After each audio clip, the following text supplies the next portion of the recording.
በስመ አብ ወወልድ ወመንፈስ ቅዱስ አሐዱ አምላክ።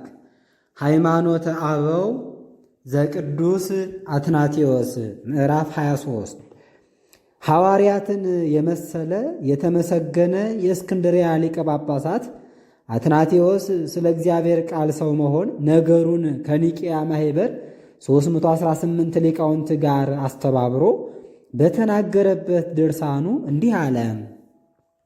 ለመወለዱ ጥንት በሌለው አስቀድሞ ዓለም ሳይፈጠር በመለኮቱ ከአብ በተወለደ ዳግመኛም እኛን ለማዳን በኋላ ዘመን ከቅድስት ድንግል ማርያም በተወለደ በእግዚአብሔር ልጅ እናምናለን። የቀኑ ቀጠሮ ሲደርስ እግዚአብሔር ልጁን ላከ፣ ከድንግልም ተወለደ። ያለ ብፁዕ ሐዋርያ እንዳስተማረን ይህ አንዱ አምላክ ነው። በመለኮት የእግዚአብሔር ልጅ፣ በሥጋ የአዳም ልጅ ነው። የእግዚአብሔር ልጅ የአዳም ልጅ ስለሆነም ለወልድ ዋሕድ ለአንዱ የምንሰግድለት ለአንዱ የማንሰግድለት ሁለት አካል ሁለት ባሕሪ ያለው የምንል አይደለም። ሰው የሆነ የእግዚአብሔር አካሉ ባሕሪው አንድ ነው እንጂ ከሥጋው ሳንለይ አንድ አድርገን አንዲት ስግደትን እንሰግድለታለን እንጂ። ሁለት ነው። አንዱ ከእግዚአብሔር የተገኘ የባሕሪ አምላክ ነው፣ ለእርሱ እንሰግዳለን። ሁለተኛው ከማርያም የተገኘ ሰው ነው፣ ለእርሱ አንሰግድም አንልም። እርሱ ከሰው ቢወለድም በጸጋ የእግዚአብሔር ልጅ አይደለምና አስቀድሜ እንደተናገርኩ ከእግዚአብሔር የተገኘ እግዚአብሔር ነው እንጂ። እርሱ የእግዚአብሔር አንድ ልጅ ነው። ዳግመኛም በኋላ ዘመን በሥጋ ከእመቤታችን ከቅድስት ድንግል ማርያም የተወለደ ያው እርሱ ነው፣ ሌላ አይደለም። ወንድ ሳላውቅ መውለድ እንደምን ይቻለኛል ብላ በጠየቀችው ጊዜ መንፈስ ቅዱስ ያድርብሻል፣ የአብ ኃይሉ ከኃጢአት ይከለክልሻል። ይህም የምትወልጂው ምስጉን የባሕሪ አምላክ ነው፣ የእግዚአብሔር አብ የባሕሪ ልጁም ይባላል ብሎ መልአክ አምላክን ለወለደች ለእመቤታችን ቅድስት ማርያም እንደነገራት። ከእመቤታችን ከቅድስት ድንግል ማርያም የተወለደው የእግዚአብሔር የባሕሪ ልጅ ነው። እርሱም የባሕሪ አምላክ ነው። መለኮት ቢያድርበት በጸጋ የከበረ አይደለም። ሥጋን በመንሳት ሰው የሆነ እርሱ ብቻ ነው። በመለኮት የእግዚአብሔር ልጅ ነው፣ አምላክም ነው። እርሱ ወልድ አንድ ብቻ ነው። የእኛን መከራ ተቀበለ። በመለኮቱ መከራ ሳይኖርበት ክርስቶስ ስለ እኛ በሥጋ መከራ ተቀበለ ተብሎ እንደተጻፈ፣ ዳግመኛም ስለ እኛ ስለ ሁላችን ቤዛ አድርጎ ለሕማም ለሞት ሰጠው እንጂ እግዚአብሔር ለአንዱ ልጁስ እንኳ አላዘነም ብሎ እንደተናገረ፣ እንደ ቀድሞ መታመም መለወጥ የሌለበት ሆኖ ኖረ። በነቢይ አድሮ የማይለወጥ አምላክን የነኝ ብሎ እንደተናገረ በመለኮቱ መለወጥ የለበትም። ኃጢአታችንን ስለማስተስረይ ለእኛ የሚገባ ሞትን ሞተ። ቤዛችን በሚሆን ሞቱ ሞትን ያጠፈው ዘንድ ሞት በመሸነፍ ባሕር ተሰጠመ። ሞት ጽናት የት አለ? መቃብርስ ማሸነፍ የት አለ ብሎ ሐዋርያ እንደተናገረ እንደተጻፈ ኃጢአታችንን ለማስተስረይ ጌታችን ኢየሱስ ክርስቶስ ሞተ። በመለኮቱ ሞት ሳይኖርበት ቀድሞ እንደነበረ ለዘላለሙ ይኖራል። በሞትም አይያዝም፣ የማይታመም የእግዚአብሔር አብ ኃይሉ ነውና። ሐዋርያ ጴጥሮስ እንደተናገረ ሞት ሊይዘው አልቻለምና ወደ ሰማይ አረገ፣ በአብ ሬና ተቀመጠ። ይኸውም ቃል ከአዳም ነስቶ በተዋህደው ሥጋ የፈጸመው ነው።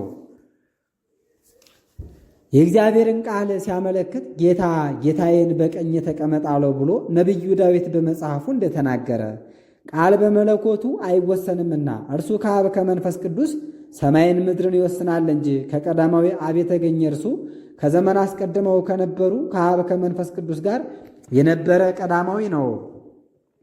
ክርስቶስ የእግዚአብሔር ኃይሉ ነው፣ የእግዚአብሔር ጥበቡ ነው ብሎ ሐዋርያ ጳውሎስ እንደተናገረ የማይመረመር የእግዚአብሔር አብ ኃይሉ ነውና በሙታን በሕያዋን ይፈርድ ዘንድ ይህ አንድ አምላክ ተቀዳሚ ተከታይ የሌለው የእግዚአብሔር ልጅ ይመጣል እመጣለሁ ብሎ እንደተናገረ በስውር የተሠራውን መርምሮ የሚፈርድ የልቡናን ሐሳብ የሚገልጥ እርሱ በክብር ይመጣል፣ ለሁሉም እንደ ሥራው ይከፍለዋል ብሎ ሐዋርያው ጳውሎስ እንደተናገረ እግዚአብሔር ካጻፋቸው መጻሕፍት ከተገኘ ከዚህ ትምህርት ሌላ የሚያስተምረውን የእግዚአብሔር ልጅ ከማርያም ከተወለደው ልዩ ነው የሚለውን አንዱ አካል የእግዚአብሔር ልጅ አንዱ ከማርያም የተወለደ በጸጋ የከበረ ሩቅ ብእሲ ነው ብሎ ሁለት እስከ ማለት ደርሶ እንደኛ በጸጋ የከበረ የጸጋ ልጅ ነው የሚለውን የጌታችን የነሳው ሥጋ ከሰማይ እንደተገኘ ከድንግል ማርያም እንዳልተገኘ አድርጎ የሚናገረውን ወይም መለኮት ሥጋ ወደ መሆን ተለወጠ።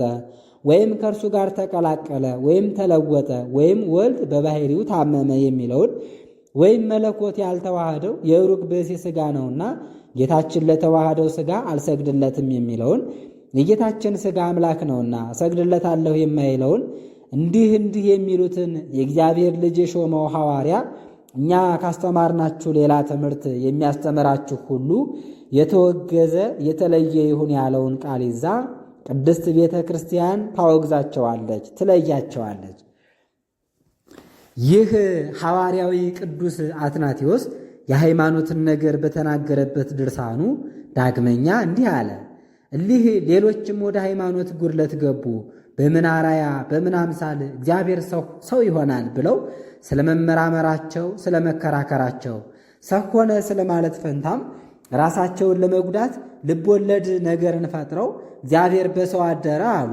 መለኮትና ትስብእት እርስ በርሳቸው አንድ ሆነው ተዋሃዱ ስለ ማለት ፈንታ ሰው ሰራሽ ነገርን ፈጥረው ተናገሩ።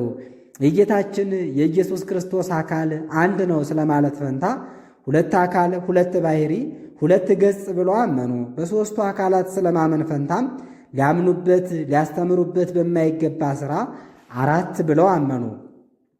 ይህም የማይገባ የማይጠቅም ክህደት ነው። ፍጡርን ከፈጣሪ ጋር አቆራኝተዋልና ተገዥንም ከገዥ ጋር አንድ አድርገዋልና ካልተፈጠሩ አካላት ጋር ልዩ አራተኛ አካል አለ ብለዋልና በክህደታቸው በሦስቱ አካላት ላይ ከመላእክት በኋላ የተፈጠረ ሌላ አንድ አካል ይጨምራሉና ሦስት ስለማለት ፈንታ አራት ብለው ይሰግዳሉ።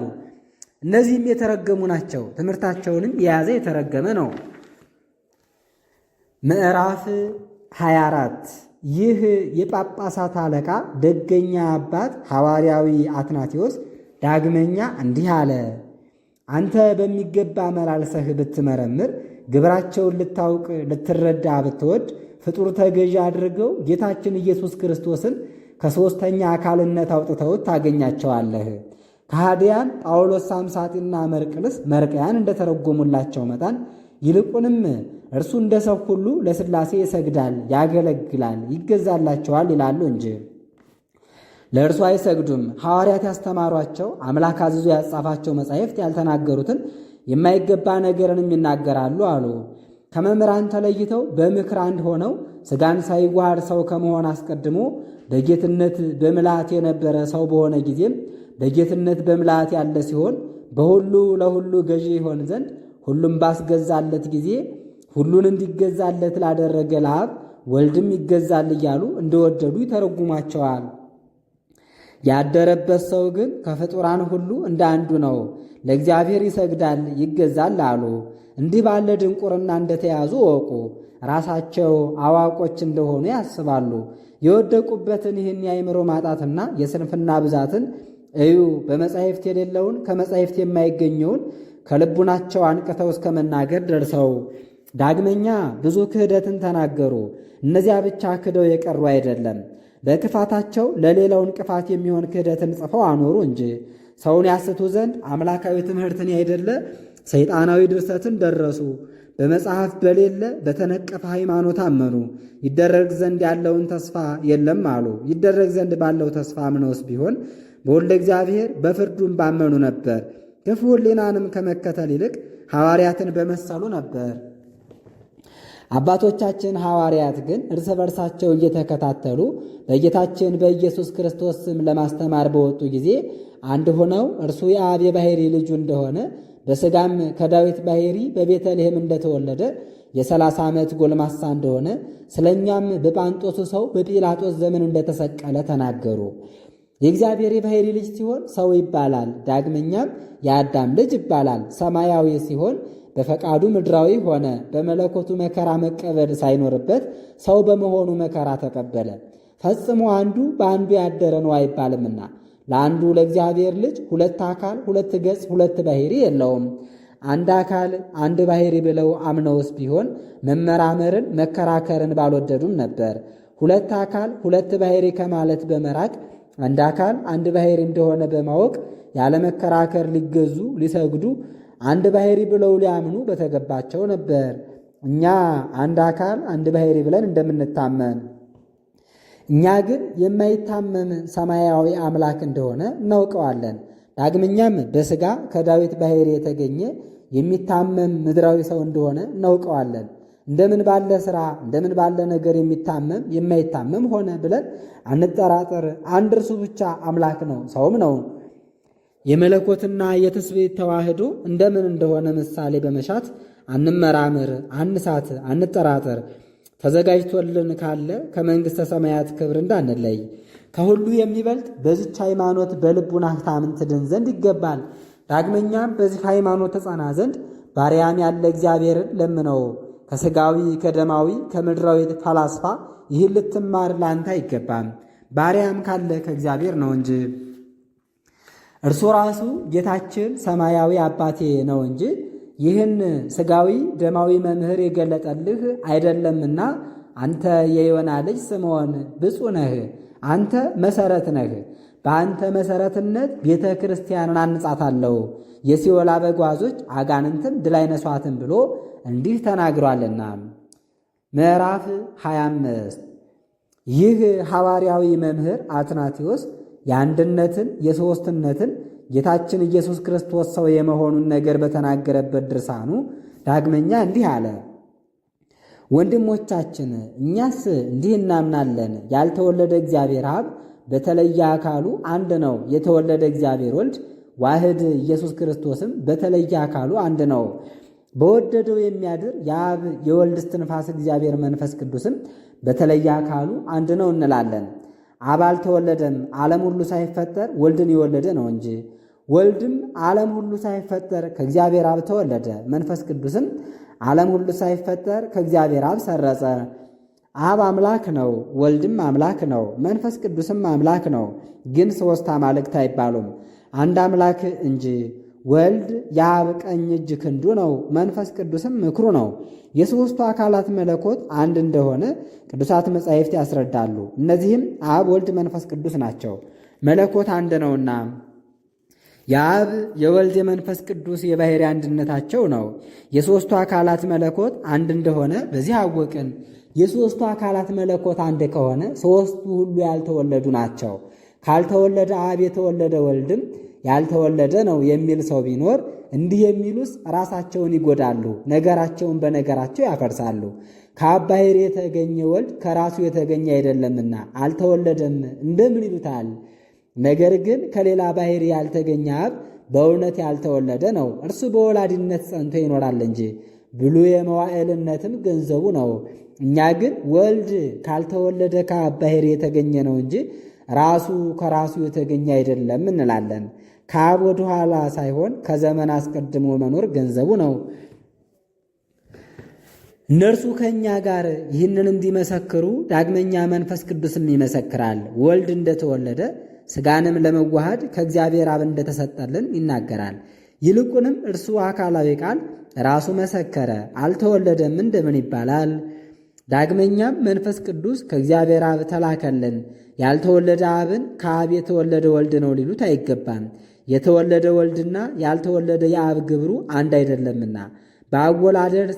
በአወላለድ ሥራ አንዱ ከአንዱ ልዩ ነው እንጂ። ጽኑ ከሃሊ ተቀዳሚ ተከታይ የሌለው ወልድ ከአንድ እግዚአብሔር አብ ተወልዷልና እርሱም በመለኮት ከአብ ጋር አንድ ነውና። መለኮት የማይከፈል አንድ ሲሆን ሥላሴ በሦስት አካላት ፍጹም ነው። በሦስቱ አካላት ስም እንደማያምኑ እንደተረገሙ እንደ ፎጢኖስ እንደ መርቅልስ ሦስቱን አካላት አርዮስም እንደ ካደ የሦስቱን አካላት አንድ መለኮት አንክድም አናቃለልም። ግን በሚገባ የመለኮትን አንድነት እንወቅ፣ በሦስቱ አካላትም እንመን እንጂ የሦስቱ አካላት መለኮት አንድ መሆኑን ፈጽመን አንካድ። ደፍረው ይህንን የሚክዱ በሥራው ሁሉ የከፉ ናቸውና ከራሳቸው አንቅተው ሌላ ክህደትን ተናገሩ። በአርያም ባለ በእግዚአብሔር ዓመፅን ተናገሩ። በባሕርዩ ወልድ ፍጡር ነው አሉ፣ ሩቅ ብእሲ ነው አሉ። በቀደመ ክህደታቸው ላይ ሌላ ክህደትን ጨመሩ። ፍጡር ያደርጉት ዘንድ የመድኃኒታችን መለኮት ታመመ ሞተ ይላሉ። የሚታመም ፍጡር ነውና፣ የማይታመም የማይሞት ግን ፈጣሪ ነውና። የማይሞተውን ፍጥረትን ሁሉ የፈጠረውን እርሱን ግን ማን ፈጠረው? መንፈስ ቅዱስ ገልጾለት መጻሕፍትን የተማረ ከመንፈስ ቅዱስ ባገኘው ዕውቀትም እግዚአብሔርን የመረመረ ከቅዱሳት መጻሕፍትም ተረድቶ እግዚአብሔርን በልቡና ያወቀው እግዚአብሔር ይታመማል፣ ይሞታል ብሎ ያስብ ዘንድ ፈጽሞ አይደፍርም። ይህንም ነገር ይሰማ ዘንድ አይደፍርም። ሁሉን የፈጠረ እግዚአብሔርን አምላክ አይደለም ሊሉት፣ ሕይወትንስ ሕይወት አይደለም ሊሉት እንደምን ይቻላል? እንደ ወንጌል ትምህርት ግን የማይሞተውን ሞተ ሊሉት ይገባል። በዚህም አነጋገር በመለኮቱ ሕማም ሞት የሌለበት እግዚአብሔር በነሳው ሥጋው ታመመ ሞተ ይባላል። በምን ሕማም የሌለበት እውነተኛ የባሕርይ አምላክ እውነተኛ ብርሃን የእግዚአብሔር አብ ኃይሉ የሚሆን ለሕማም ለሞት የማይደፈር እርሱን መናፍቃን በክህደታቸው እንደ ሰው በግድ ታመመ፣ ደከመ፣ ሞተ እንደምን ይሉታል? ለሞቱ ሰዎች ሕይወትን የሰጠውን ሙታንን ያስነሳውን ያልነበሩበትን ካለመኖር ወደ መኖር አምጥቶ ያስገኛቸውን ታመመ፣ ሞተ እንደምን ይሉታል? በሕያው እግዚአብሔር ላይ ደፍረው ይህንን ነገር እንደምን ይናገራሉ? እርሱ ሕይወት ትንሣኤ ነው። እርሱ የእግዚአብሔር ኃይሉ ነው። ከባሕሪው ሳይለወጥ ከመቤታችን ነፍስን ሥጋን ነስቶ ሰው የሆነ እርሱ እንደኛ በላ ጠጣ። ከእኛ በነሳው በሰው ባሕሪ ሰው ሆኖ ታመመ፣ ተሰቀለ፣ ሞተ እንጂ እርሱ የባሕርይ አምላክ ሲሆን ሰው ሆነ። ከባሕሪው ከተለወጠማ ወደ ገነት መግባትን ለፈያታዊ እንደምን ባበሰረው ነበር። በመለኮቱ በሥራውም ሁሉ የሚታመም የሚሞት ከሆነ ሥጋውን ከሙታን ለይቶ እንደምን አስነሳ? ለእግዚአብሔር ቃልስ ይቅርና ሥጋን ለለበሱ ለሚሞቱ ሰዎችስ እንኳን የማይሞት ሕማምን ድል የሚነሱበት ባሕርይ አላቸው። በተዋህደው ሥጋ ታመመ፣ ሞተ እንጂ ከእኛ በነሳው ሥጋ ሞተ በማለት ፈንታ እግዚአብሔር አምላካችንን ሥጋ በሌለው ባሕርይ ታመመ፣ ሞተ ይሉት ዘንድ ይህን የመሰለ ክደት ምን ክደት አለ? መለኮት የማይታመም የማይሞት ሲሆን ሕማምን ሞትን ለመለኮት ሰጥተው ተናገሩ። እርሱ የታመመ የሞተ በነሳው ሥጋ ነው። ወልድ በመለኮቱ አይታመምም አይሞትም ሊሉ ይገባል። ከሥጋ ሳይለይ ከአብ ጋር አንድ ነው እንጂ በሥጋም ቢሆን ከትንሣኤ በኋላ የማይታመም የማይሞት ሆነ። ያለመለየት እግዚአብሔር ቃል አንድ አካል አንድ ባሕርይ ነውና ለእኛ ብሎ ለራሱ በሠራው ሥርዓት ፍለጋውን እንከተል ዘንድ አብነት ሆኖናልና። የስንዴ ቅንጣት በምድር ላይ ከወደቀች ከሞተች ብዙ ፍሬ እንድታፈራ እንደ ሥርዓቱ የሰውነትን ሥራ ይሠራ ዘንድ የተገለጠ እርሱ እንዲህ ነው። ሥጋ የሌለው የሰውነትን ሥራ ድል እንዲነሳ ነገሩ የታወቀ ነው። የማይታመም እርሱ የሰውን ሕማም ታመመ፣ የማይሞት እርሱ ሞትን ድል የነሳ ነው። የሰው ልቡ ሕይወቱ ነው። ይኸውም ሥጋውን ከተዋሃደች ከነፍሱ ጋር አንድ ነው። በአይምሮ ያለ ሰው ብዙ ይበረታታል። ከአዳም የመጣውን በሥጋ ያለ ሕማምንም ድል ይነሳል። የመላእክት ጌታ የሚሆን እግዚአብሔር ነፍስ ገንዘቡ የምትሆን ሥጋን ስለተዋሃደ ከሥጋ ጋራም አንድ አካል አንድ ባሕርይ ስለሆነ ሰውም ሆኖ ስለታየ በባሕርይ የመለኮቱ ታመመ ሞተ ተብሎ እንደምን ይነገራል? እንዲህ ካለ ሥራ ወገን ሊነገርለት አይገባም። እንዲህ ብሎ ለሚያምን ወዮለት፣ እጅግ ጽኑ ክህደት ነውና። ነገር ግን በባሕርይ መለኮቱ ሕማም ሞት ሳይኖርበት በዘመኑ ሁሉ ሕማምን ሞትን ድል የሚነሳ ነው። የማይታመም እርሱ ብቻ ነውና የሚታመም ሥጋን በመዋሃዱ ያለመለየት አንድ አካል አንድ ባሕርይ ቢሆንም በመለኮቱ ግን ለዘላለም ሕማምን ሞትን ድል የሚነሳ ነው። ሕማም ሞት የለበትም። በባሕርይ መለኮቱ የማይታመም የማይሞት ነው። እንደ ተጻፈ ሥጋን ነስቶ ሰው ቢሆን እርሱስ ሕማምን ሞትን ድል የሚነሳ ነው። ያልፋል ይለወጣል በማይባል ባሕርይ ለዘላለሙ ጸንቶ ይኖራል። በኋላ ዘመን በተለየ አካሉ ሥጋን የተዋሃደ እርሱ ነው። ዓለም ሳይፈጠር በሁሉ በምልአት የነበረ ነው። እርሱ ሁሉን ይጠብቃል። መላእክትን ከመፍጠሩ አስቀድሞ የአባቱ የእግዚአብሔር ጌትነት ገንዘቡ ነው። በማይለወጥ ባሕርዩ ጸንቶ የሚኖር እርሱ ነው። ለእርሱ ከቸር አባቱ ከመንፈስ ቅዱስም ጋር ክብር ይግባው። ሦስቱ በሥራ ሁሉ አንድ ናቸው። ፍጡር አይደለም፣ አይለወጥም፣ ጥንት ፍጻሜ የለውም። በአካል በገጽ በመልክ ሦስት ሲሆን በባሕርይ አንድ አምላክ ነው። ከዚህ ወጥቶ ሌላ ሃይማኖት የሚያስብ ቢኖር ለዘላለም የተለየ የተወገዘ ይሁን። ሰው የሆነው እግዚአብሔር ቃል እንደሆነ ከቅድስት ድንግል ማርያም በቤተልሔም በተወለደው የማያምን ቢኖር በቃላችን በእውነት የተለየ ይሁን። ሰውን ሁሉ ይልቁንም ያመኑበትን ያዳነ ነውና እግዚአብሔር ቃል ጌታችን ኢየሱስ ክርስቶስ የባሕርይ አምላክ የማይለወጥ የዘላለም ሕይወት ነው። የእግዚአብሔር አብ ቃል ነው። ለወልድ ዋሕድ ልንናገረው የማይቻለን ልደትን ከመላእክት ሁሉ መፈጠር አስቀድሞ የወለደው የአብ ባሕርይ የሚሆን ባሕርይ ገንዘቡ ነው። ኢሳይያስ ልደቱን ያውቅ ዘንድ ማንም አይችልም እንዳለ በዚህ ዓለም በሚመጣውም ዓለም የሚታየውን የማይታየውን ሁሉ ካለመኖር ወደ መኖር እግዚአብሔር አብ የፈጠረበት ቃሉ እርሱ ነው። ከተፈጠረውን ፍጥረት ሁሉ ያለ እርሱ ምን የተፈጠረ የለም። ከጥንት ጀምሮ የሰውን ነፍስ የሚጎዳ የዲያብሎስን ሥልጣን ያጠፉ ዘንድ የፈጠረውን ዓለም ለማዳን በኋላ ዘመን እግዚአብሔር አብ የላከው ቃል ይህ ነው። ሥጋ ያልነበረው እግዚአብሔር ቃል ወደኛ መጥቶ በፈቃዱ ከቅድስት ድንግል ማርያም ነፍስ ዕውቀት ያለው ሥጋን ተዋሃደ። የድንግልናዋን ምልክት ሳይለውጥ ለሰው የሚገባ ልደትን ተወለደ። በጨርቅ ጠቅልለው በበረት አስተኙት። በሰማይ ያሉ መላእክት ሁሉ ያመሰገኑት ይህ ነው። በሥጋ የአዳምን ባሕርይ ገንዘብ ያደረገ አምላክ ነው። የሰውነትን ሥራ ሠራ፣ እሺ በጀ ብሎ ሰውነቱን ለሞት እስከ መስጠት ደረሰ። ሞቱን በመስቀል የተደረገው ነው። በሥጋ የሞተ የክብር ባለቤት ይህ ነው። በሞቱ ሞትን ያጠፋ ትንሣኤን እንድትገለጥ ያደረጋት በሥልጣኑ ሰውነቱን ለሰው ሁሉ መድኃኒት ያደረገ እርሱ ነው። ሞትን ያጠፋው ከሙታን ተለይቶ በመነሳቱ የሞት ሥልጣን የነበረው ዲያብሎስን የሻረው እርሱ ነው። ሰው የሆነ በሰው ባሕርይ የተገለጠ አምላክ ነው። እግዚአብሔር ያደረበት ሩቅ ብእሲ አይደለም፣ ሰው የሆነ አምላክ ነው እንጂ ፈጽሞ ለዘላለሙ በእውነት ምስጋና ይገባዋል። ምዕራፍ 26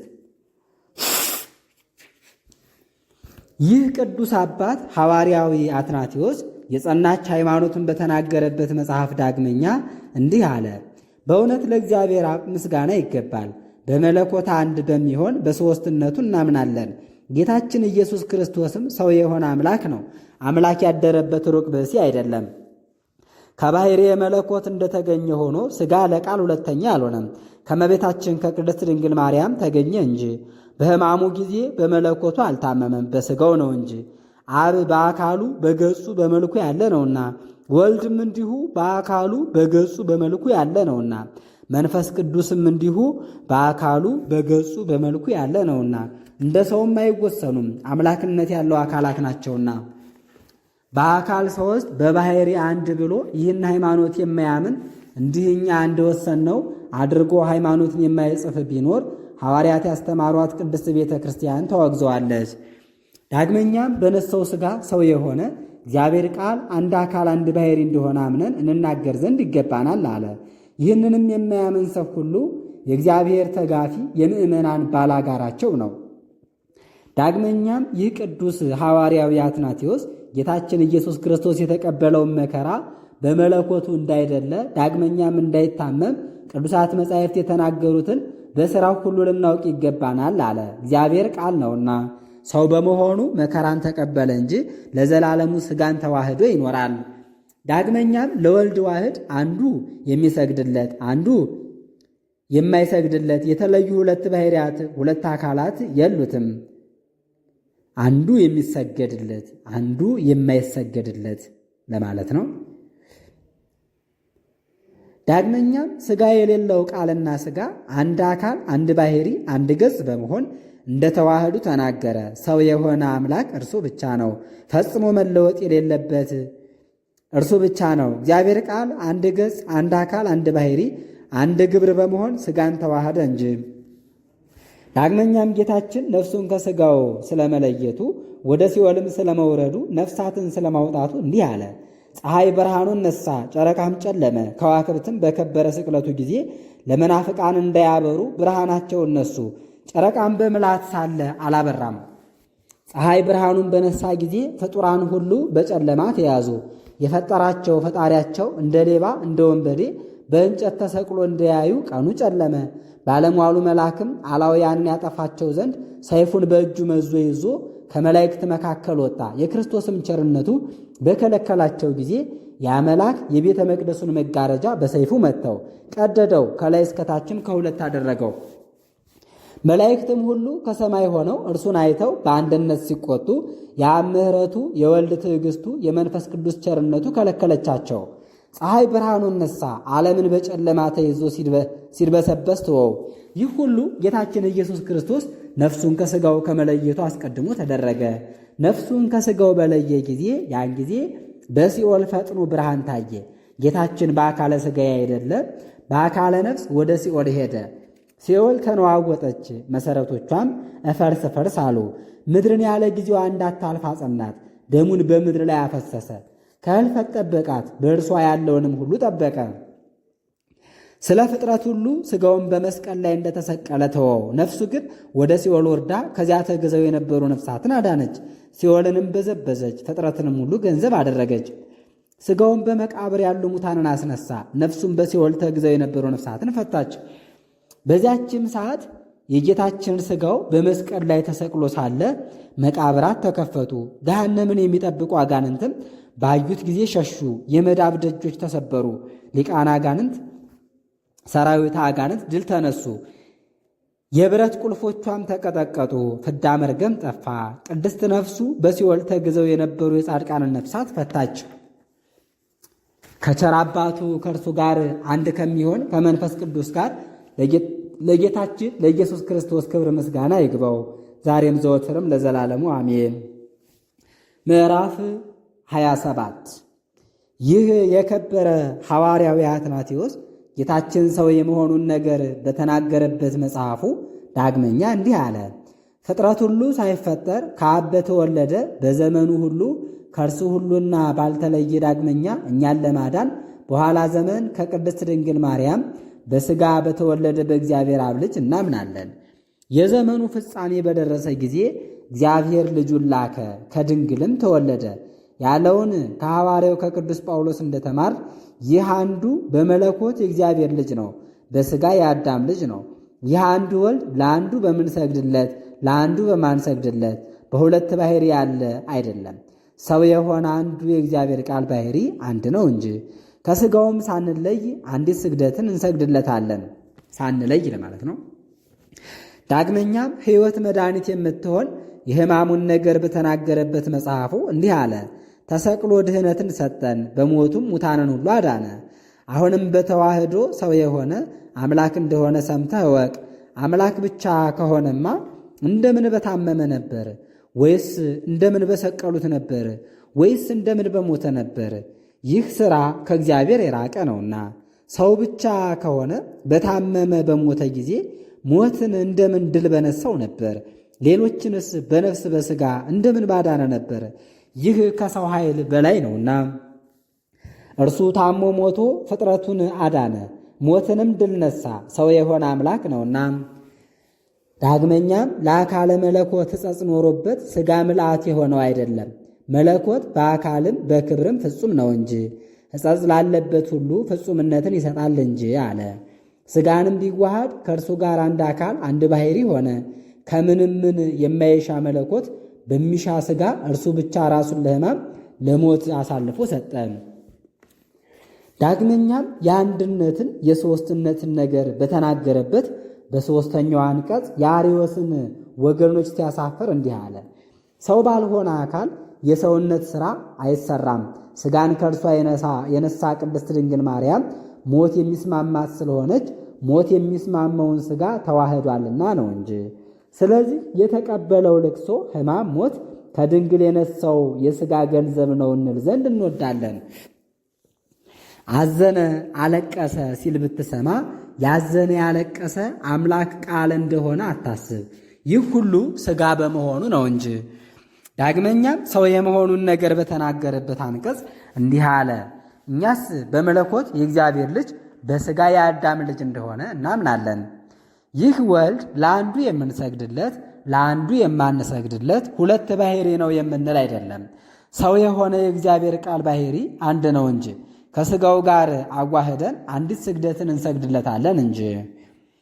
ምዕራፍ 28 መከራ የተቀበለ ይህ ቅዱስ ሐዋርያዊ አትናቴዎስ ከሹመቱ አስወጥቶ ካሳደደው ስደት በመለሰው ጊዜ የንጉሥ ቆስጠንጢኖስ ልጅ ቆስጠንጢኖስን ባዘዘው በ12ቱ ትእዛዛት ዳግመኛ እንዲህ አለ። ነገር ጀመረ። ንጉሡንም ንጉሥ ሆይ የኔን ነገር ስማ አለው። ሥላሴ ያልተፈጠሩ እንደሆኑ ለማስረዳት በኒቄያ የተሰበሰቡ ንጹሐን አባቶች ስላጸኗት የቀናች ሃይማኖት እስክታሳድደኝ የከበሩ ማኅበረ ኤጲስቆጶሳትንም ከኔ ጋር እስክታግዛቸው ድረስ ያገበረህ ስለ ወዳጁ ስለ ከሃዲው አርዮስ ያሳዘነኝን የባለሟልህን የአውሳቢዮስን ነገር ተቀብለህብኝ ነበርና በትዕቢቱ የሚመካ ያ ወዴት አለ? በዘመናዊነቱ ሳለ ከወገኖቹ ጋር እንደ ፈርዖን እግዚአብሔር በጥልቅ ባሕር ያሰጠመው አይደለምን? ፍጽምት በምትሆን በቀናች ሃይማኖት ጸንቼ በጌታችን በኢየሱስ ክርስቶስ ማመንን እነግርህ ዘንድ ንጉሥ ሆይ አሁንም ነገሬን ስማ። የሚታየውን የማይታየውን ሰማይ ምድርን በፈጠረ አንድ አምላክ በሚሆን በአብ እናምናለን። ከባሕርይ አምላክ በተገኘ የባሕርይ አምላክ፣ ከእውነተኛ ብርሃን የተገኘ እውነተኛ ብርሃን፣ ከሚያድን አብ የተገኘ አዳኝ በሚሆን ተቀዳሚ ተከታይ በሌለው በአንድ በእግዚአብሔር ልጅ በጌታችን በኢየሱስ ክርስቶስም እናምናለን። ሁሉን የሚመላ ሁሉን የሚቃኝ በሁሉ ያለ ሳይታይ በሁሉ የሚያድር የአብ የወልድ እስትንፋስ በሚሆን በሚያድን በመንፈስ ቅዱስም እናምናለን። ንጉሥ ሆይ ዳግመኛም ጌታችን ኢየሱስ ክርስቶስ ፍጡር እንዳይደለ እናምናለን። ክርስቶስ ፍጡር ነው የሚል የከሃዲ የአርዮስን የረከሰች ሃይማኖቱን እናወግዛለን። እኛ ግን ቃል ከአብ ባሕርይ የተገኘ የባሕርይ አምላክ እንደሆነ በጊዜውም ሁሉ ወልድ ዋሕድ ከአብ ጋር አስቀድሞ የነበረ እንደሆነ እርሱ ከአብ ጋር ያልነበረበት ዘመን እንደሌለ እናምናለን። መንፈስ ቅዱስም እንደ ወልድ ቅድመ ዓለም የነበረ እንደሆነ እናምናለን። አብ ከባሕርይ በተገኘ በቃሉ ፈቃዳቸው በሚሆን በመንፈስ ቅዱስም ፍጡራን ሊያውቁት በማይቻላቸው ሥራ ፍጥረቱን ሁሉ ፈጠረ። ዳግመኛ በባሕርይ አንድ እንደሆኑ በሦስቱ እናምናለን። እሊህም አብ፣ ወልድ፣ መንፈስ ቅዱስ ናቸው።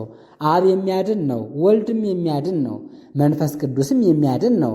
አንድ ሲሆኑ ሦስት ናቸው። ሦስት ሲሆኑ በባሕርይ በመለኮት በክብር በመመስገን በሥልጣን ፍጡራንንም ሁሉ በመፍጠር በፈቃድ ኃጢአትን ይቅር በማለት በማትለወጥ ዕውቀት በረከትን በመስጠት አንድ ናቸው። ይህ ሦስትነት በገጽ በአካል በመልክ ቀዳማዊ ነው። አብን እናውቀዋለን። አብ በገጹ በአካሉ በመልኩ ያለ ፍጹም የባሕርይ አምላክ እንደሆነ ነገር ግን አይመረመርም፣ መጻሕፍት እንደመሰከሩ። ወልድን እናውቀዋለን። ወልድ በገጹ በአካሉ በመልኩ ያለ ፍጹም የባሕርይ አምላክ እንደሆነ ከአብ ባሕርይ የተገኘ ነው። ስለ አብ የተናገርነው ሁሉ ገንዘቡ ነው። ያለ እርሱ ሌላ አባትን አያውቅም። ከሦስቱ አካል አንዱ አካል በአካሉ በመልኩ በሁሉ ፍጹም ነው። መንፈስ ቅዱስን እናውቀዋለን። መንፈስ ቅዱስ እንደ አብ እንደ ወልድ እንደ ባሕርያቸው ገናንነት በገጹ በአካሉ በመልኩ ያለ ፍጹም የባሕርይ አምላክ እንደሆነ ዳግመኛም ከሰው ባሕርይ በነሳው በሥጋ ሥርዓት አምላክን በወለደች በእመቤታችን በቅድስት ድንግል ማርያም እናምናለን። በኋላ ዘመንም ሰውን ለማዳን እንደመጣ ያለ ዘራ ብእሲ ያለ ኃጢአት ከዚች ንጽሕት ድንግል ማርያም ከሥጋዋ ሥጋን ከነፍሷ ነፍስን ነስቶ ሰው እንደሆነ እናምናለን። ከዳዊት ከአብርሃም ከቀደመ ሰው ከአዳም ባሕርይ ሥጋን ነሳ። አምላክ ቃል አምላክነት ገንዘቡ በሚሆን በአንድ ባሕርይ በአንድ አካል ከቅድስት ድንግል ማርያም ማኅፀን የነሳውን ሥጋ ተዋሃደ። አይመረመርም፣ ከነበረበት ከጌትነቱ ክብር አይለወጥም። በድንግል ማኅፀን ሳለ በባሕርይ የማይወሰን እርሱ ሕፃን ሆኖ ተወለደ። ከንጽሕት ድንግል ማርያም ጡትም ወተትን ጠባ። ሰው እንደመሆኑ በዚህ ዓለም ኖረ። ወዶ በሥጋ ሞተ። ስለ እኛ ከሞተበት ሥጋ ጋር አንድ አካል አንድ ባሕርይ ሆኖ ስለ እኛ ባፈሰሰው አምላካዊ ደሙ እስኪያድነን ደርሶ ይህ ሁሉ ሲሆን ካለበቱ ከማይመረመር ከጌትነቱ ክብር አልተለወጠም። በመለኮት ባሕርይም የማይመረመር ነው። ድንግል ወንድ ሳታውቅ ሊዋሃደው በፈጠረው ሥጋ የጸነሰችውን ወለደች። ያለ ኃጢአት ያለ ምጥ ወለደችው። የአራስነት ግብር አላገኛትም። ያለ ድካም ያለ መታከት አሳደገችው። ያለ ድካም አጠባቸው። ለሥጋ በሚገባ ሕግ ምን አበላው ምን አለብሰው ሳትል አሳደገችው። ከአብ ባሕርይ የተገኘ ወዶ ሥጋን የተዋሃደ አምላክ ቃል ከአብ ከመንፈስ ቅዱስ ጋር አንድ ከሚሆን ከልዑል ባሕርይ መለኮቱ የማይለወጥ የማይመረመር የአብ ቃል እንደሆነ ሳትጠራጠር አመነች። ዳግመኛም የሞቱ የጻድቃንንና የኃጥአንን መነሳት እናምናለን። ሁሉም አካል ሳይጎድላቸው ይነሳሉ። ክፉውንም ቢሆን በጎውንም ቢሆን ከፈጣሪያቸው ይቀበላሉ። ዳግመኛም የሚያድን የጌታችን የመድኃኒታችን የኢየሱስ ክርስቶስ ሥጋ ደም እንደሆነ በከበረ ቁርባን እናምናለን። ቄሱ ሳያከብረው ኅብስት ወይን የነበረ ቄሱ ባከበረው ጊዜ መንፈስ ቅዱስ በላዩ ይወርዳል። ኅብስት ከመሆን የወልደ እግዚአብሔር ቃል አማናዊ ሥጋ ወደ መሆን ይለወጣል። ወይኑም እንዲሁ ወይን ከመሆን የእግዚአብሔር የባሕርይ ልጅ አምላካዊ ደም ወደ መሆን ይለወጣል ከሥጋው ጋር አንድ ሆኖ። ዳግመኛም ከመንፈስ ቅዱስ በተገኘች ዳግም ልደት በምትሆን በአንዲት ጥምቀት እናምናለን። ሰውም በልደት አዲስ የሚያደርገው መድኃኒታችን ሰው ሆኖ በዚህ ዓለም በታየ ጊዜ በዮርዳኖስ ወንዝ የገለጠልን። ዳግመኛም የጌታችንን ሁለተኛ መምጣት እናምናለን። ከሰው ባሕርይ የነሳውን ሥጋ ተዋህዶ ወደ ሰማይ እንዳረገ በባሕርይ ክብሩ በአበሪና እንዳኖረው ሕያው የሚሆን የእግዚአብሔር ቃል ያለመለየት በተዋሃደው ለእርሱ በአንድ ባሕርይ ፍጹም አካሉ ባደረገው በክበበ ትስብእት እንዲሁ ይመጣል። በዚህ ዓለም ሳለ ስለ እኛ በመስቀል ላይ ወዶ በሥጋው የተቀበለው የሕማም ምልክትም በአንዲት መንግሥት በማይመረመር በአንድ አገዛዝ ቅድመ ዓለም የነበረ ወልድ ዋሕድ በአንድ ባሕርይ በአንድ መለኮት በአንድ አካል የባሕርይ አምላክ ባደረገው በሥጋው ተገልጦ ይታያል። ኃይል ባለው ሥልጣን በጌትነት ዙፋኑ ሲገለጥ እሳታውያን ረቂቃን ኃያላን የሚሆኑ ቅዱሳን መላእክት ተከትለውት ይመጣሉ። አሕዛብም ሁሉ ከፊቱ ይሰበሰባሉ። በጎም ክፉም ቢሆን ለሁሉ እንደ ሥራው ይከፍለዋል። ዳግመኛም ሐዋርያት በሰበሰቧት መንፈስ ቅዱስ አድሮ በተናገረባት እኛም ባመንባት በከበረች በአንዲት ቤተ ክርስቲያን እናምናለን። ዳግመኛ ስለ አንድ መለኮት የተለየች የተካከለች ስለሆነች ሦስትነትም በተነገረው ሁሉ እናምናለን። በሰማይ በምድርም ከምድርም በታች ስላሉ ፍጥረቶች የተነገረው ሁሉ እውነት እንደሆነ እናምናለን። ነገር ግን የመገኘታቸውን ነገር መርምረን አናውቅም።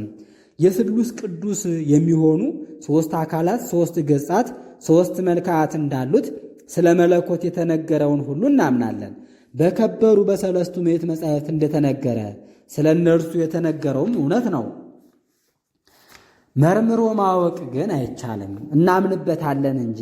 ለእግዚአብሔር ዓይን፣ ጆሮ፣ እጅ፣ እግር እንዳለው የተነገረው ሁሉ ስለ እግዚአብሔር በከበሩ መጻሕፍት የተጻፈው ሁሉ የታመነ የተረዳ ነው።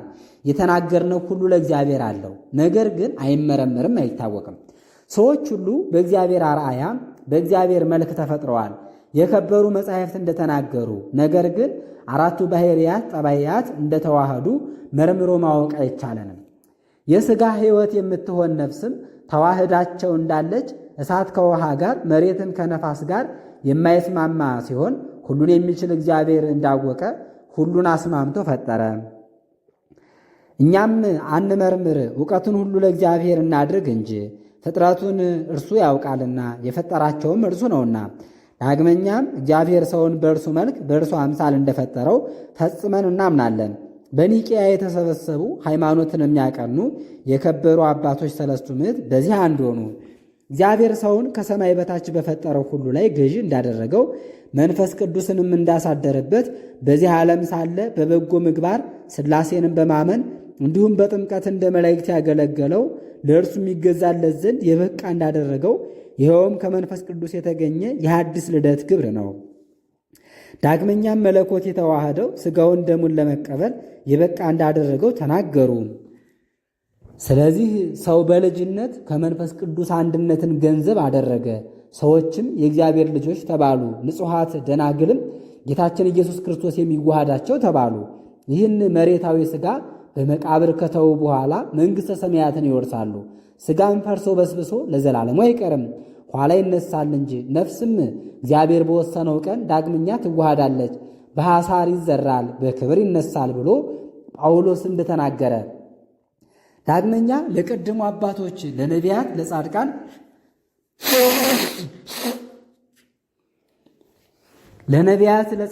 እግዚአብሔር አምላክ እንደተገለጠላቸው እናምናለን። አዩት፣ እርሱም ተናገራቸው።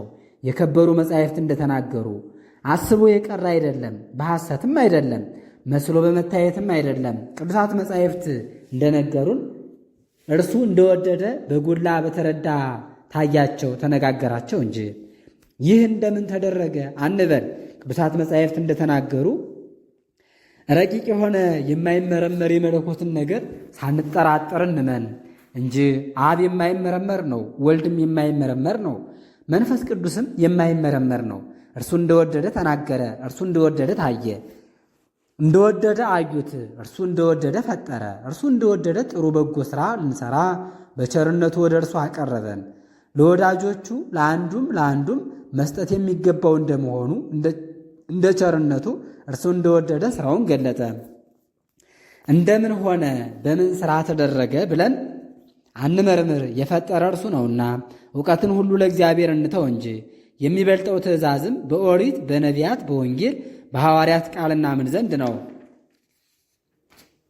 ንጉሥ ሆይ መሥዋዕት አርዮስ አንተን ያስቱህ ብዙውንም ሕዝብ ያሳቱ ወገኖቹ ከሚያምኑበት ርኩስት ሃይማኖት ለነፍስህ መድኃኒት የሆኑ ዘንድ እግዚአብሔር ሊገልጽልህ የወደዳቸው መጻሕፍት እሊህ ናቸው።